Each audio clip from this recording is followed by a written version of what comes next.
A ver, vamos a hacerlo, ¿no? Te lo digo en 5 minutos.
Siempre mal, que anticipabas un futuro catastrófico.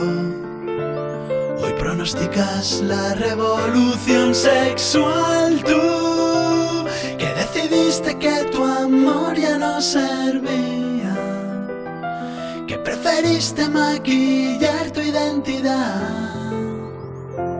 Hoy te preparas para el golpe más fantástico, porque hoy empieza la revolución sexual.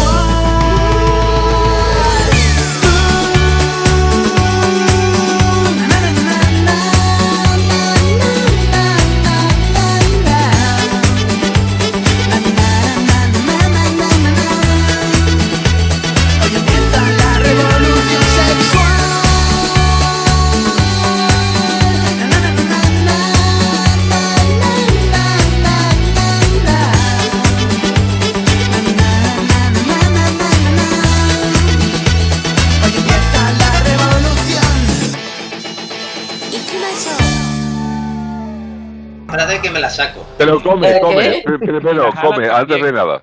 Ah, sí, he comido.